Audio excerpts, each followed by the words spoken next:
with the training program. Think of what we're working with. If we have a highly stable body in a highly stable scenario, will it be a challenge for the individual? Not really. If we have somebody that doesn't have a lot of stability in a highly stable scenario, it'll still be a challenge for them. So we want to be able to assess what they're going through and then be able to pick it apart and say, stability problem, severe stability problem, let's put them in the most stable position possible. Stability problem, kind of minor, nothing really major. We can maybe advance them to like a half kneeling or something like that. So we're going to look at things as saying, does it create pain? Does it prevent with obvious dysfunction? Is there really gross asymmetry with it? Or does something just not add up right? And they say that something is working really hard that shouldn't be working.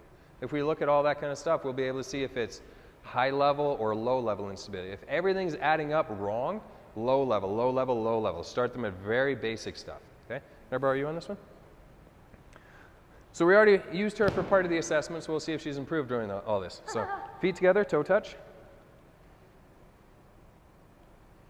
Still has mobility for days coming from her hips. Okay? That didn't change. Shouldn't change, right? If we're doing this, we shouldn't be getting worse. That's the key. Feet together, full reach back. Yeah, not bad, but you're not really getting much extension out of her hips. She was getting all lumbar and thoracic extension. Turn sideways. Do that again. Feet together. I did use my grab. Is she getting past neutral with her hips? She's barely getting to neutral with her hips. So she's getting all of her extension up here. She's got a lot of it, a lot of extension, but her hips may be restricted through that extension moment. Do you get a lot of hip flexor tightness? Oh, yeah. Oh, yeah. Okay. Oh, yeah. Something going on in there, all right? It ain't pretty, but it's working. Show me a push-up. Bring your hands right underneath your shoulders. Right underneath your shoulders. Good. No, I just want to see a restricted push-up. Right down into it, and right back up. Good. The transition between down and up, she stayed strong through her hips. Flip over, we're going to do a glute bridge. Push the hips up. Now, I want you to do that again, but I don't want you to roll up. I want you to lever up off of here. So get this solid, and then come up out of it. Yeah, you can come up out of your glutes. I just don't want to see you do a spinal flexion to get there. Come higher out of it. Right there. Now let's check to see left and right side. Bring your feet together a little bit more. Okay. Hips high. Good. Bring your hands up onto your stomach. So we're removing a point of balance. Straighten this leg out. And I want to see if her hips stay stable or if they drop. This one dropped a little bit. Bring that leg down. Get up. Get back to neutral. Get up. Hamstring pull. Oh. So what's that telling us? What was working that shouldn't have been working? Okay. Her hammy was going crazy. Okay. From here, tilt just a bit. Right there. Lock it in. Good. This leg stationary. This leg goes up. The left leg goes up again? Yeah, I want to see it again. Really think about it. Hamstring. Okay, and back in. So she's not able to get the glute to stabilize on that one side with body weight. Maybe an issue, maybe it's not an issue. This leg goes out, but get your hip up to extension. Right there, good. That's better. So we have an imbalance. Hamstring. And we definitely have an imbalance, okay? So she can stabilize on this hip way better than she can stabilize on this hip. Something's pointing, right? As soon as we see imbalance or asymmetry, something's pointing to something. So then we have to start looking at it, okay?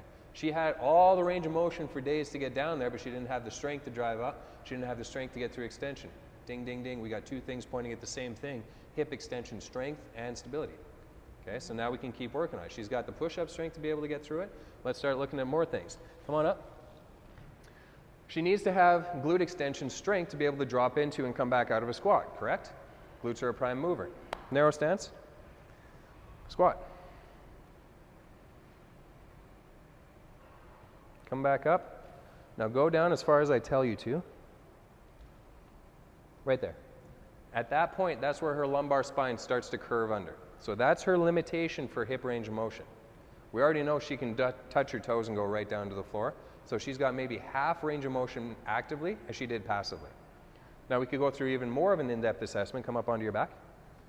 Let's see what her hips can actually do. Okay, bring this leg straight. Just a very passive range of motion assessment. Relax, relax, go limp.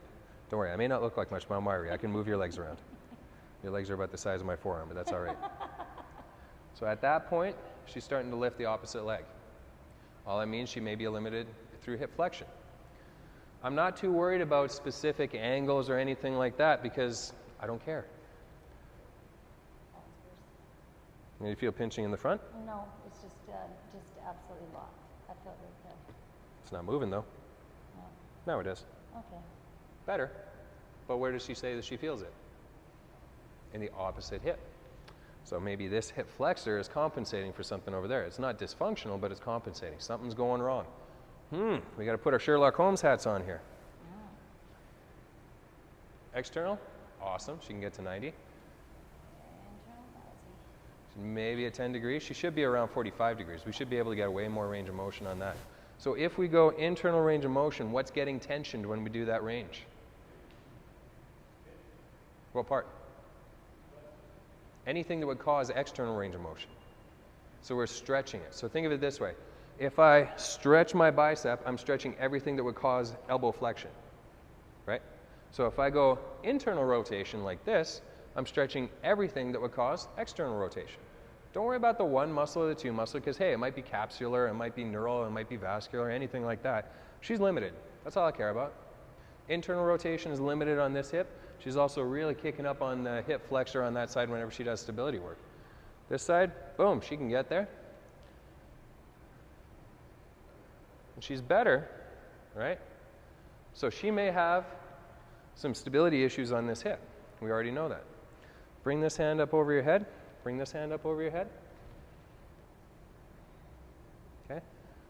What this does by bringing the arms up over the head is stretches out the lats and puts her into a mild extension through her spine. So what that does is get her slightly into an extension. Hold the leg right there. Let's check her strength. Resist. Good, but she compensates. She rotates. Do you see that? So when I had her going straight up and down like this, the second that I put load on, she rotated her hips to provide stability into the mat to find stability that might not be in that hip. She also used her adductors instead of her hip flexor. The second she rotated like that, boom, big adductors kicked up. That could also be one of the things that's resisting internal rotation, okay? Let's check to see if this side is the same. Here, hold it there, resist.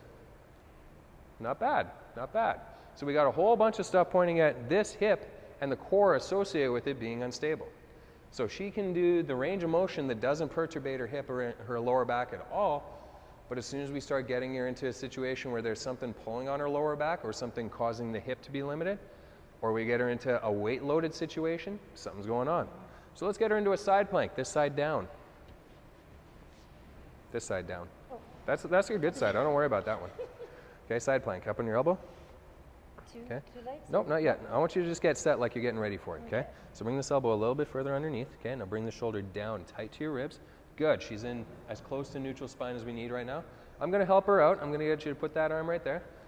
Bend your knees. We'll start slow. If she can do it here, cool. I'll get her to do it more advanced. If she can't get it here, she can't go any further. From there, I want you to get into neutral spine, okay? Tilt your hips forward. Right there, good. A little bit further even, right there, good. Shoulders down and tight, good. Take a deep breath, lift up. But don't find stability here, good. So now she has to work stabilizers on her lateral core, stabilizers on her lateral hip. Everything has to maintain, she has to breathe. Bring this down. No, this right here. There, right like that, good. Lift up, and I want to keep her in neutral. Tilt, right there, good. She's gonna find every way that she can to compensate out of it, okay? Back down, relax, take a breath, and then back up into it. So I want her to succeed. If she's not succeeding, she's working way too hard. Okay, belly button in just a bit, good. Shoulder down, good. Right, tilt, right there. Yes, hold it right like that. Okay, now if she's able to do this, great, let's extend one leg.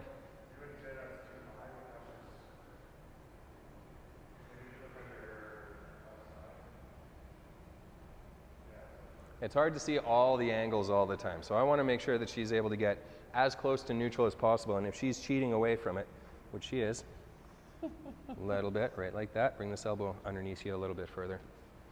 Good. Bring your ribs down towards the floor. Bring your rib right down, like think you brought right there, perfect, lock it up, good. Okay. So sometimes you have to use different cues with them. For her, I'm not going to be able to grab onto her the way I would a guy and just be able to move her around because bits are in the way. Stuff happens. hold, and then drop right back down. Now I want you to find that spot again. Go right back into it.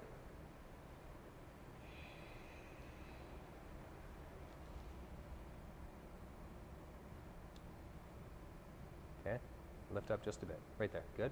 Shoulder back, now breathe. Okay, now let's perturb her. Let's get her ticked off. Hold, stabilize. So have I stretched her? Have I done anything to lengthen a muscle? Technically, no. Come back down, lay on your back.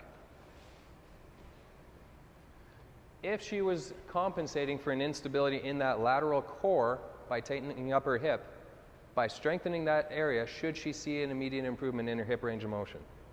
Let's check it out. I don't know if this will work or not. Oh, wow. Was it a hip rotational issue?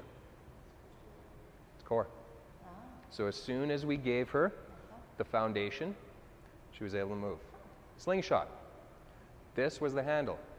This was the elastic. The second we gave her a strong, stable handle, she could pull that elastic back all day long. You guys have just been witness to a magic trick? Yeah?